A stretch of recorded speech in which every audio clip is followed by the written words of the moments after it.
Ladies and gentlemen, I'm no stranger to this podium. I've come up here and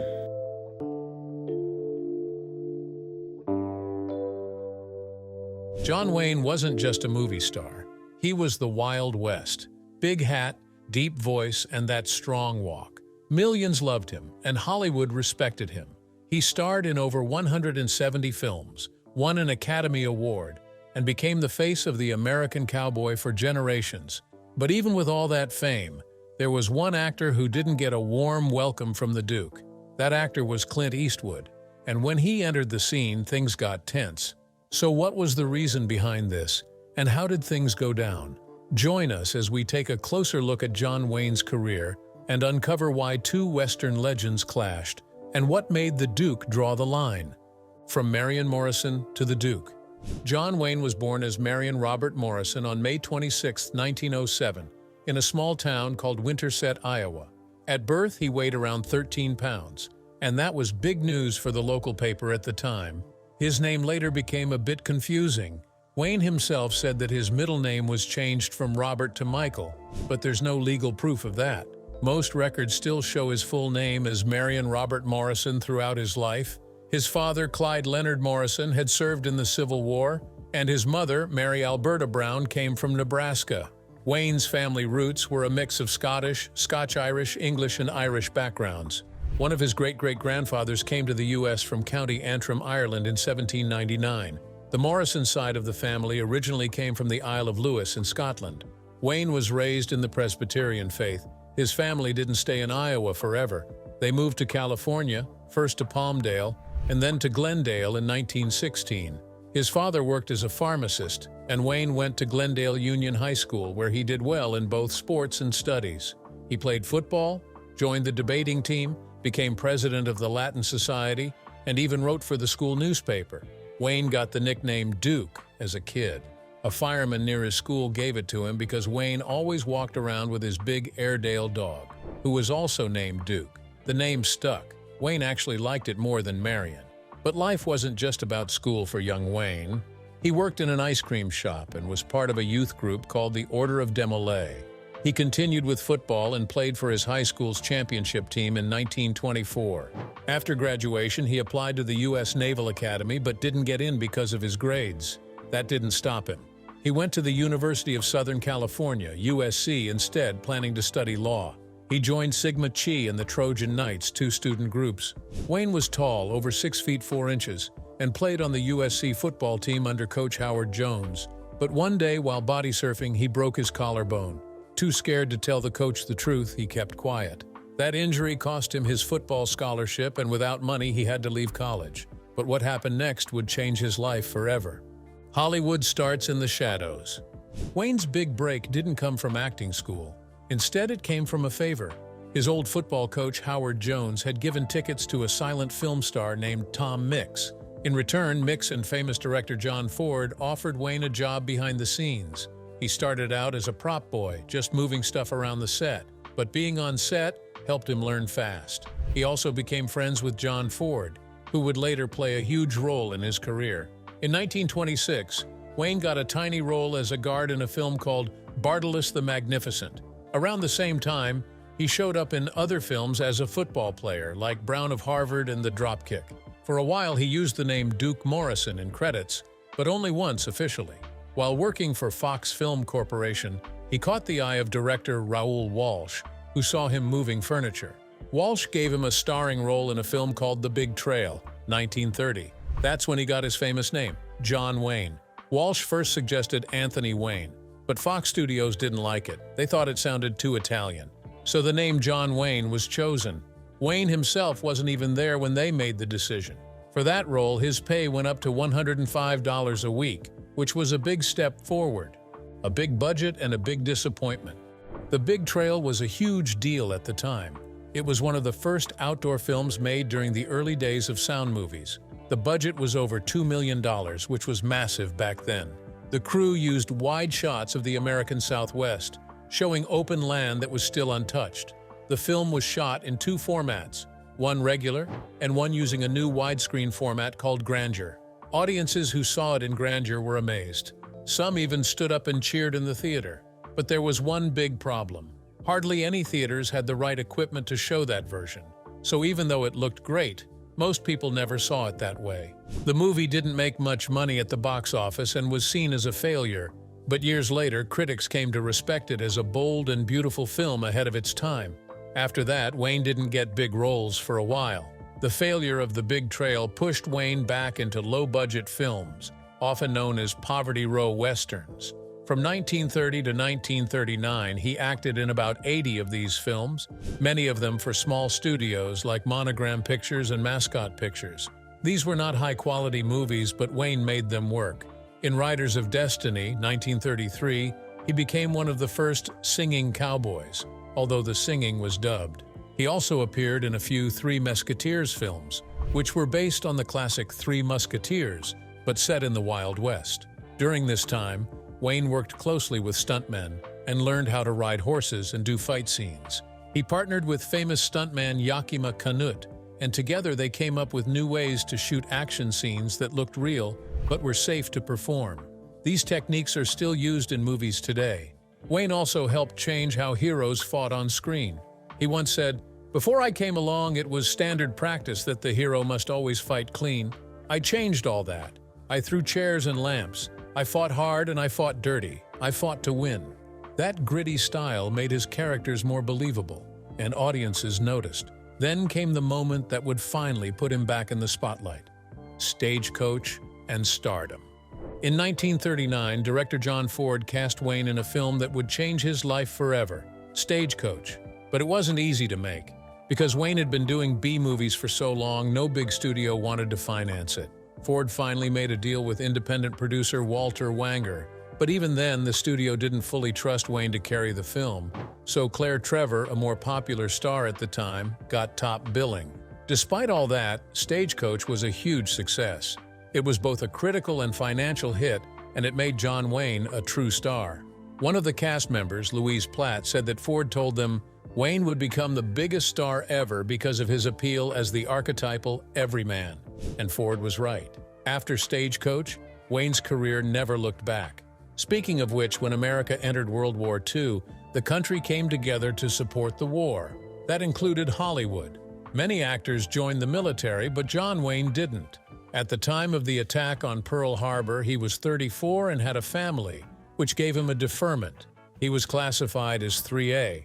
Still, Wayne wrote to director John Ford saying he wanted to enlist.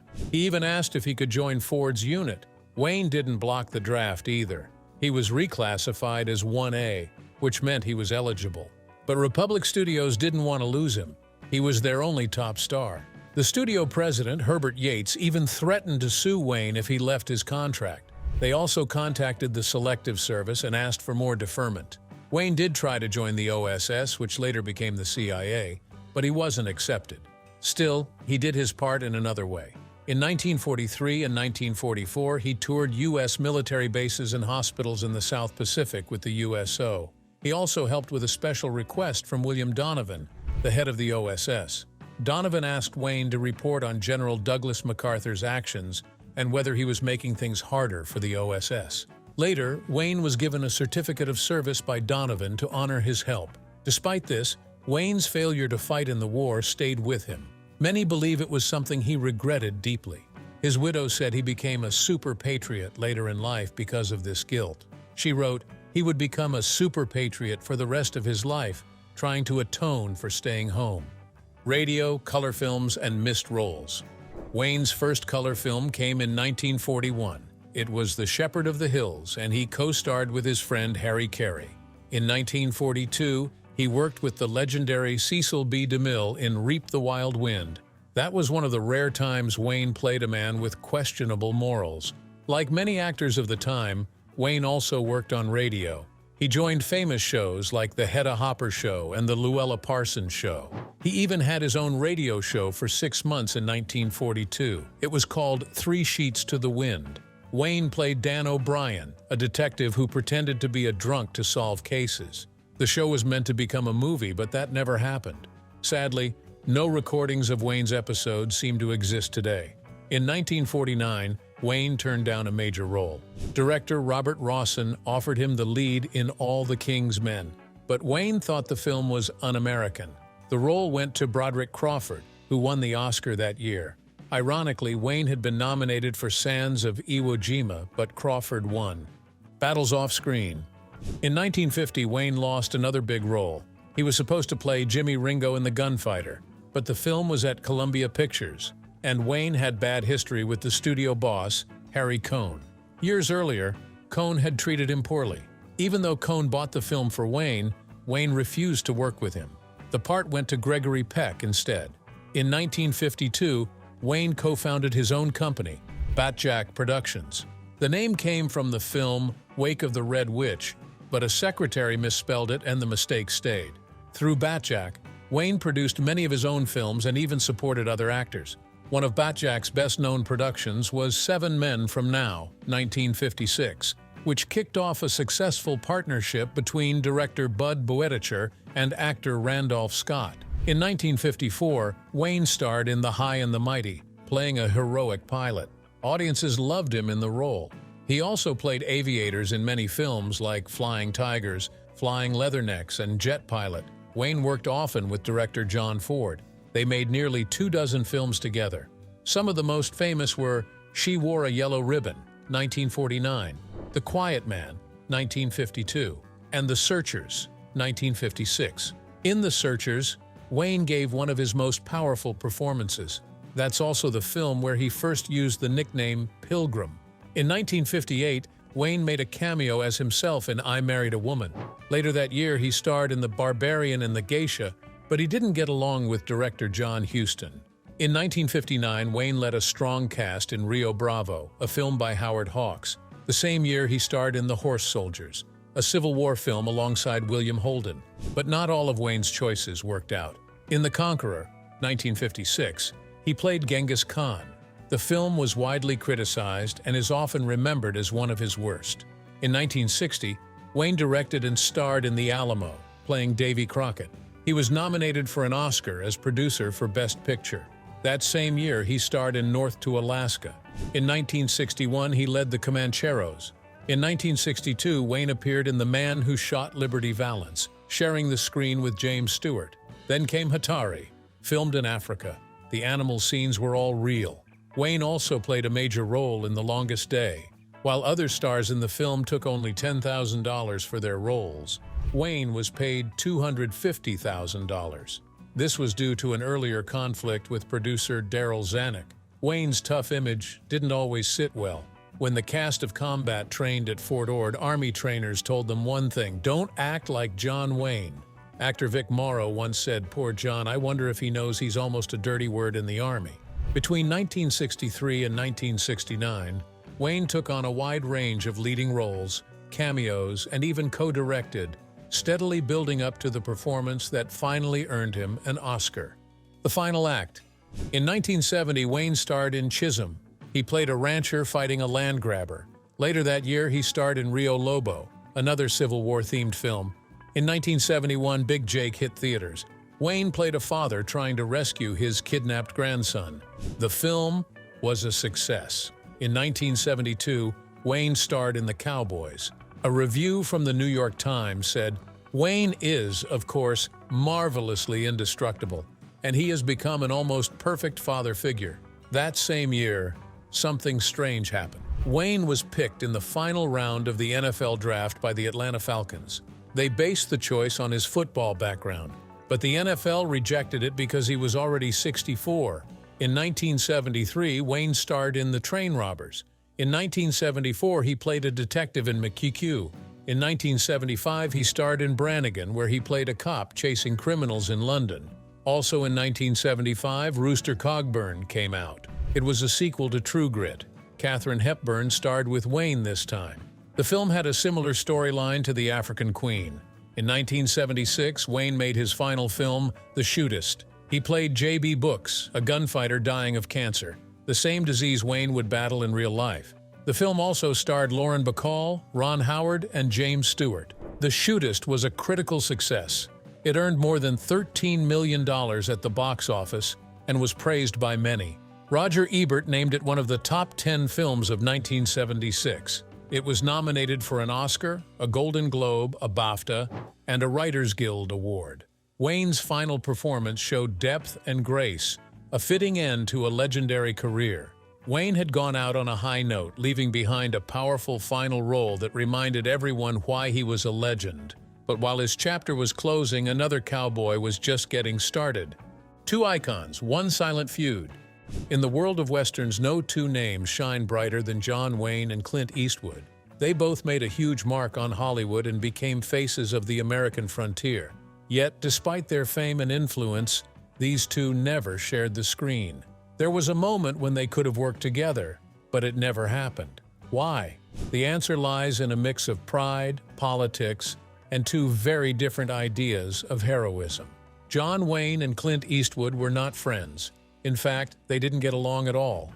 Over time, Wayne began to feel uneasy seeing Eastwood rise in popularity. The younger star was becoming the new face of westerns, and Wayne didn't like it. His own films were fading in the background while Eastwood was pulling in huge audiences. As Eastwood's career took off during the 1960s, the classic western began to change, and so did the kind of cowboy the world wanted to see. For Wayne, who had built his image around strong, noble characters, this shift felt like a betrayal. But for Eastwood, it was just a new way to tell stories. This difference would push the two legends even further apart. You see, Clint Eastwood and John Wayne didn't just act in westerns, they represented two different kinds of cowboys. One was a hero and the other, an anti-hero. By the time Clint Eastwood became a major star in the 1960s, John Wayne's biggest days were already behind him. He did win an Oscar for True Grit in 1970, but he was no longer Hollywood's go-to cowboy. That title was slowly shifting to Eastwood. And it wasn't just about age, it was about attitude. Wayne had always played characters with clear morals, men who stood for justice, country, and family. He was the kind of hero you could trust, no matter how tough the situation. Eastwood, on the other hand, took a different route. After starring in Rawhide, he exploded into fame with A Fistful of Dollars. That movie kicked off the Dollars trilogy, which made Eastwood a household name. Soon, Eastwood was offered roles like Dirty Harry Callahan, roles that John Wayne had turned down. These new characters didn't always care about the rules. They weren't clean-cut heroes. They were rough, sometimes selfish, and not afraid to do the dirty work. In many ways, Eastwood became the opposite of what John Wayne had spent his life representing. And that difference wasn't just on screen. It was personal, when admiration turned into resentment. As Clint Eastwood became more successful, John Wayne wasn't just annoyed, he was offended. Wayne believed in a very specific version of America, and he used his movies to show that. His westerns were about pride, faith, and bravery. Eastwood's movies, however, focused on characters with darker motives. They were gritty, violent, and full of moral gray areas. Wayne saw this as a problem. He felt Eastwood was undoing all the good work he had done through his films. The way he saw it, Clint wasn't just acting differently. He was damaging the image of what a hero should be. Wayne believed in good versus evil. Clint believed life wasn't that simple. Eastwood didn't just act, he also directed. He took full control over the kinds of stories he wanted to tell. High Plains Drifter and the outlaw Josie Wales were perfect examples. In both, Eastwood played men who were rough, distant, and dangerous. These were not role models. They were survivors. Wayne couldn't stand it. He once said Eastwood's films had nothing to do with the people who pioneered the West. It was his way of saying they lacked honor. For Wayne, Eastwood's success was a sign that the public no longer cared about right or wrong, just about action and revenge. This clash of views only got worse as Eastwood became a more powerful force in Hollywood, while Wayne slowly moved to the sidelines. The letter that ended everything. The biggest moment in their quiet feud came after Eastwood released High Plains Drifter. In the film, he plays a drifter hired by a town to fight off 3 violent outlaws. But Eastwood's character is just as brutal as the men he's supposed to stop. The line between hero and villain is blurry, maybe too blurry for someone like John Wayne. Wayne hated the film. He felt the movie didn't honor the Old West. It made the people who built America look weak and evil. It went against everything he believed in. And he let Clint Eastwood know it, in writing. After the film came out, Wayne wrote Eastwood a harsh letter. In it he said High Plains Drifter wasn't really about the people who pioneered the West. He saw it as a betrayal of the stories he had helped create. This letter wasn't just a review, it was a rejection. But what made it even more painful was the reason behind it. Clint Eastwood had actually asked John Wayne to do a movie with him. It could have been a powerful moment in Western history. Two legends, side by side. Instead, Wayne turned him down and used the letter to make sure Clint knew why. Eastwood later understood that this wasn't just about a movie. It was about two generations, two different Americas. One side wanted to honor the past, the other wanted to question it, and neither man was willing to bend. Speaking of which, did you know that it almost happened? Two of Hollywood's biggest Western stars, John Wayne and Clint Eastwood, nearly worked together, and the story of how close it came makes their feud even more surprising. The Western that never happened. In the early 1970s, director Larry Cohen had an idea. He started writing a Western called The Hostiles. The story followed a young gambler meant for Eastwood, who wins half the estate of an older man, written for John Wayne. Eastwood liked the idea. He believed the film had potential. So he optioned the script and tried to bring Wayne on board. Eastwood sent Wayne the script, hoping to team up for the first time. But Wayne wasn't interested. To him, it looked too much like a spaghetti western, something he had always disliked.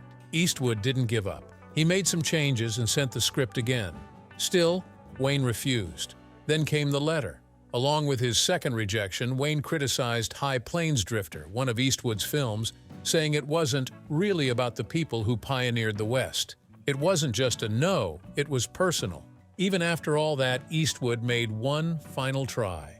But when Wayne's son Mike handed the new script to his father while they were sailing, Wayne didn't even read it. He looked at it and said, "This piece of shit again," before throwing it into the ocean.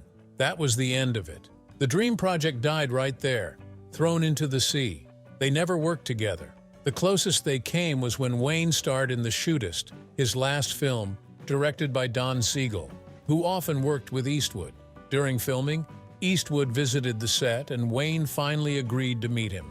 But by then, the chance to make history had passed.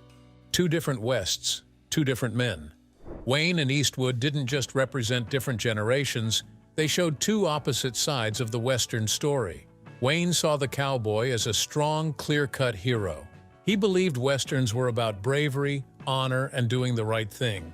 His films were filled with American pride. He wanted the cowboy to stand for something pure. Eastwood, on the other hand, brought something new. He introduced the anti-hero. His characters weren't always good. They had flaws. They made selfish choices. And they often lived in a world where right and wrong weren't so clear. Eastwood didn't destroy the Western. He changed it. And that's where the tension grew. Wayne didn't just dislike Eastwood's style. He saw it as a threat. As Eastwood's films gained success, Wayne saw his own legacy being replaced. The public was starting to prefer Eastwood's gritty realism over Wayne's classic heroism. Movies like High Plains Drifter only made it worse. Eastwood's Drifter was dark, dangerous, and not the kind of man Wayne would ever play. For Wayne, the West wasn't supposed to be scary, it was supposed to be strong. He said the film wasn't really about the West. To him, it didn't show the people who pioneered it the way he remembered. But Eastwood wasn't trying to rewrite the past. He was creating a fable, a story that spoke to deeper truths, not historical accuracy. He understood that times were changing, and so was the audience. Still, Wayne held his ground. He stuck to his values. Eastwood moved forward with his own vision. The cowboy after Wayne. John Wayne passed away in 1979. After that, Clint Eastwood became the face of the Western. He didn't try to fill Wayne's shoes. He created his own path. In 1992, Eastwood released Unforgiven, a Western that challenged everything about the genre. It won several Academy Awards and became one of the most important Westerns of all time. But after that, the Western began to fade in movies. It stayed strong on TV, but few Western films stood out the way Wayne and Eastwood's had, and no new actor fully replaced them. That shift left people wondering, was Wayne right all along? Maybe audiences wanted their Westerns to be about heroes, not questions. Maybe they missed the thrill and action, not the doubt and sadness. Still, Eastwood kept going. He didn't just act, he directed, he produced, and he kept asking questions in every film. While Wayne held on to a single idea of the West, Eastwood explored many sides. He used the genre to talk about family, power, loss, and even America itself. Even when Eastwood moved beyond westerns, the style stayed with him. In movies like Gran Torino, American Sniper, and Juror #2, you can still feel the weight of the Old West, its silence, its justice, its pain. Eastwood brought that spirit into the modern world, without forgetting where it came from. Eastwood once said that the sheriff, the outlaw, the hunter, they all face the same truth. Evil can live in anyone. His films make the audience think, not just cheer. And that's why they stand the test of time. Do you think John Wayne was right to reject Clint Eastwood's vision of the Western? Which style of cowboy do you prefer? The classic hero or the gritty anti-hero? Share your thoughts in the comments below. And don't forget to hit like, subscribe, and stay tuned for more incredible stories from Hollywood's fascinating history. See you next time.